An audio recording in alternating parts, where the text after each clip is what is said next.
Dr. Lekha Menon, Magashuri. Pronounce that right? She's here to talk about her research on drug discovery in the marine environment, and over to you.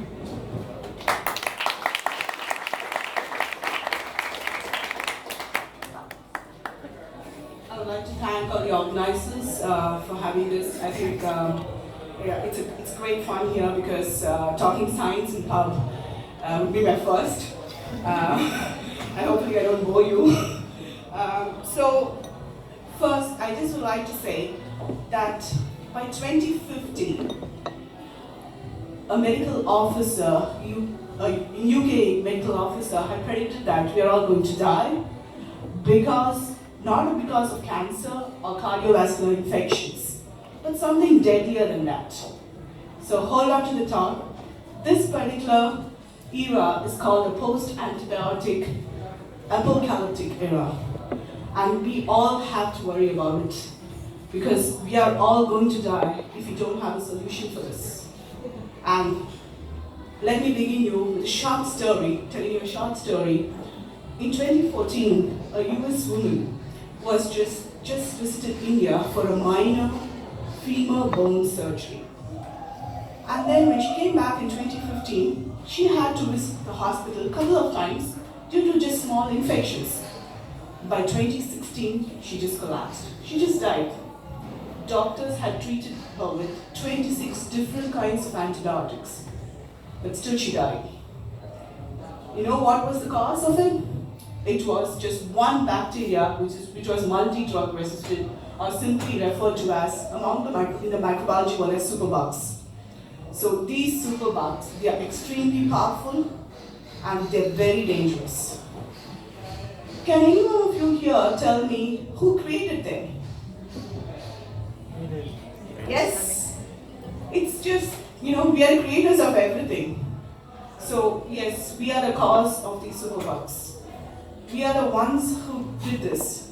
Why? Because we have been eating antibiotics even for common colds and flu. They are all viral infections, and we are known to eat just an antibiotic just like that. So excessive use of antibiotics is one of the major causes of developing this multi-drug resistant bacteria, and we must put an end to it because it's in our hands. If we stop controlling the excessive use of this, we would be living in a better world.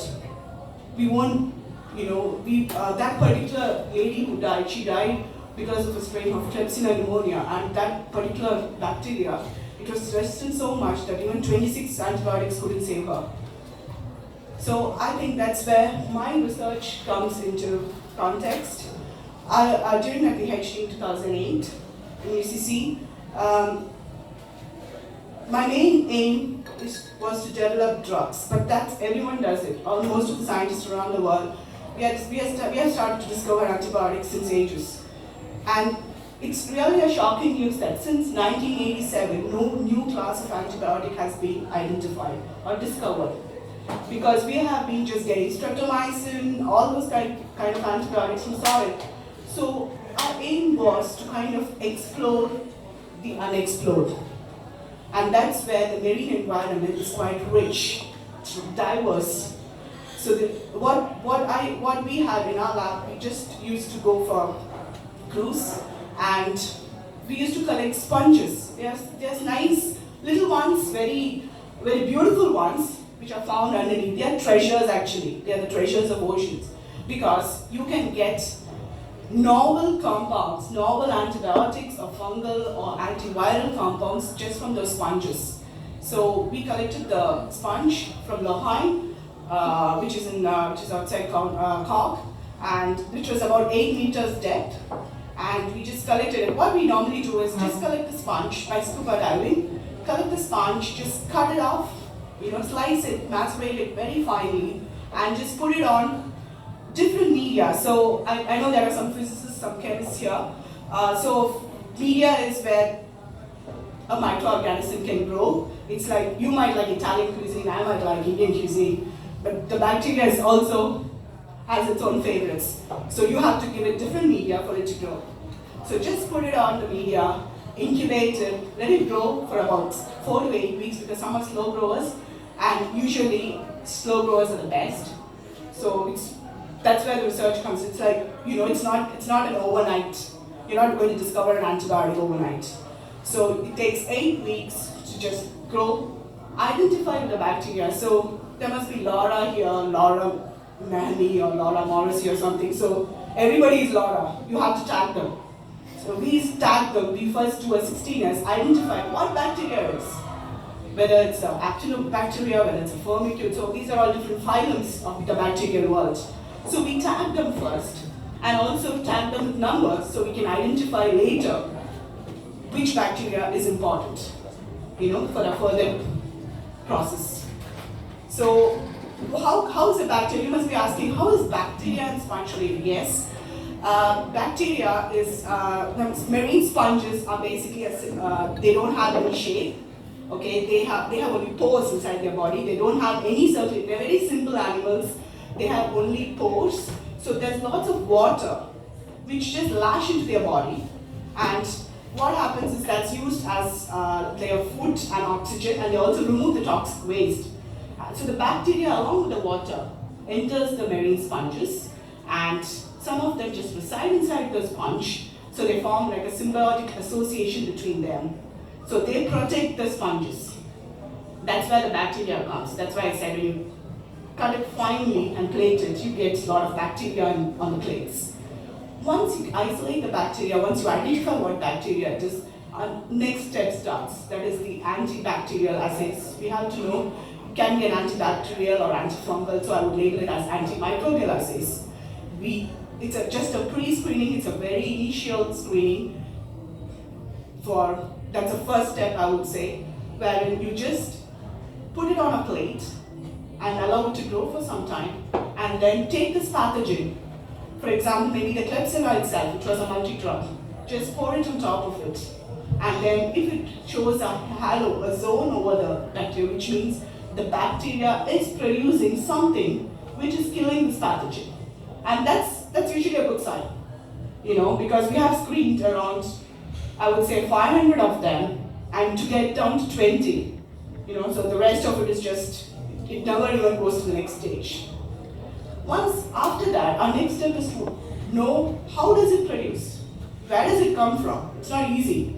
So we go to the next step where we cultivate it with the same food what you had given earlier, cultivate it in the same media and liquid culture, and then try to extract that particular compound what you're interested in. So extracting is very crucial process. There are a lot of people who does extraction in quite a number of ways. The ones what we do a resin extraction. So we just add the resin and then let it incubate with the bacteria for a couple of hours, and then add some organic solvents like methanol, diethyl ether, and the final product is the final extraction. It's a crude extraction, or the crude product will have 20 or more compounds in it. We just have to find one compound which is killing that particular pathogen. So that's where the purification step starts. So the next step would be the purification.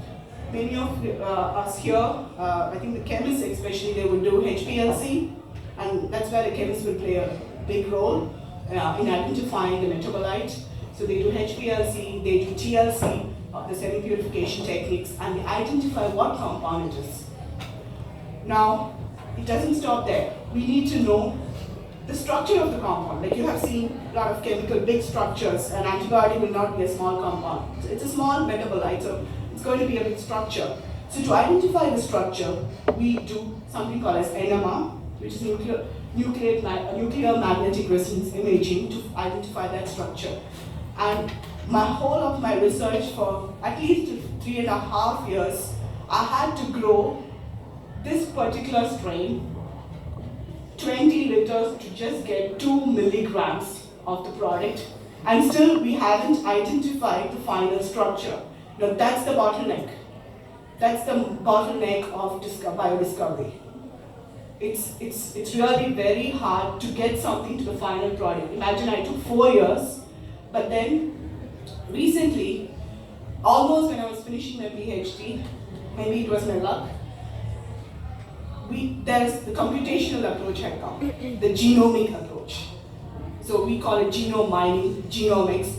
I have my colleague here who is into that area. So what we can do is we just send the strain, we sequence the entire genome. So we know each part of the bacteria. We know which part is producing what substance. So if we kind of focus on one particular one which we are interested in, which can be a potent inhibitor or a potent antibacterial compound, we focus on that particular pathway, trying to get, that's where the bottleneck opens. So right now there are scientists who have been working on a lot of strains, and probably that's the hope of the future, wherein you can combine both the genomics approach and the chemical approach and get one compound, or follow something called as osmotic approach, which is like one strain, many compounds. Just tune in your bacteria, try to grow them in different, as I said initially, we all have our tastes. Same way, make the bacteria grow in different media, co-cultivated, add inhibitors, add activators, add whatever you want, target one pathway so that you get novel compounds. And by the time I finished my PhD, we had one compound. It was not an antibiotic though. It's not novel as well, but its function is novel. It was a calcineurin inhibitor, or that particular compound was involved in calcium signaling pathway. I cannot disclose the details of the compound because of IP issues. I'm sorry about that. But still, I don't think I'm going to that state, because we have to do further testing like cytotoxicity to test if that particular compound is toxic to something. Because if the compound is toxic to humans, it's of no use. So that's why I said, like, the drug discovery process is not easy. After 4 to 5 years, scientists would have come up with a drug, but by then you would have millions of multi-drug resistant developing. So my only, I would say, probably a request to you all would be, control the use of antibiotics. You know, control the spread of infections and take vaccinations for flu and not antibiotics. And also, even antibiotics are used also in agriculture or livestock. So, for example, in the UK, in supermarkets, chickens sold in supermarkets, they have identified record levels of multi-drug resistant bacteria. So, if that's the case, we are all having that as well. You know, so it's in our hands to control them. To stop using antibiotics just for even viral infections, probably we would be living in a better place. Thank you.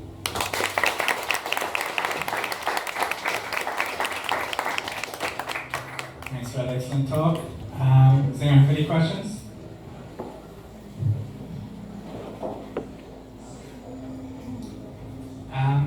What do you think of the advances in non-culturable methods, such as genomics and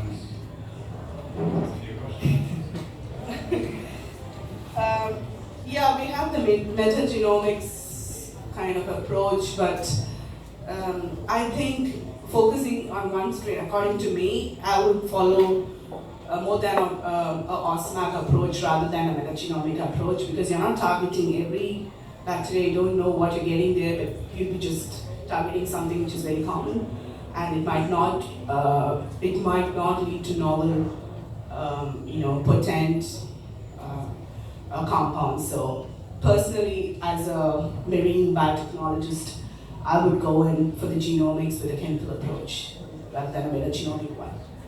So, do you approach it by finding bacteria you want class bacteria you want to inhibit? Or would you just see? No, I would screen for everything, because everything is a pathogen now. I would say even a normal E. coli can turn as a pathogen. So I would screen for everything. Even fungal strains are becoming pathogenic, like Candida. It's the second most pathogen. So I would screen for anything and everything. So when I was doing the screening, I was screening against 5 to 6 test strains, and we had around 300 bacteria initially to screen. That's why I said, it's not easy work, because that might be the PhD, but there are scientists working just, in the 96 well plate, so they can screen at one go 96 strains, and if they didn't find anything, they just move on, go to the next 96 plates. So that's how the world is going to. Yeah. Right, so I was wondering with the NMR method, Yeah. like you were talking about like the structure Yeah. it gives you. Like, do you go to the amino acid level or just the protein? No, just the final, the Just chemical structure. Oh, The chemical structure. chemical structure. Yeah. That's a chemical structure. Okay. Okay. So is your goal just to create like a new antibiotic? Sorry? Is your goal just to create a new antibiotic at the end? Yes. Do you think maybe that would be causing more problems in the future by just generating more antibiotics? Well, in our lab, we just don't screen only for antibiotics. We have antifungals, we have anti-cancer, antiviral. So it can be anything which we are. I know what we are thinking if we just start generating antibiotics. That's why I said it's in our hands how to use them. Yeah. So if we get a nice antibiotic which can kill a multiple resistant, why not? But then we should not be just leaving antibiotics just like that. Yes, you'll have it as like a last line rather than- Exactly. Yeah. It's a last line of defense, yeah. On that note, would you find narrow spectrum to be better than broad? Good, that's I would say a broad spectrum. Yeah. A broad spectrum is always you can eliminate a lot of possibilities. So rather than going for a narrow spectrum, I would say a broad spectrum is better. Thanks. All right. Thank you. Questions?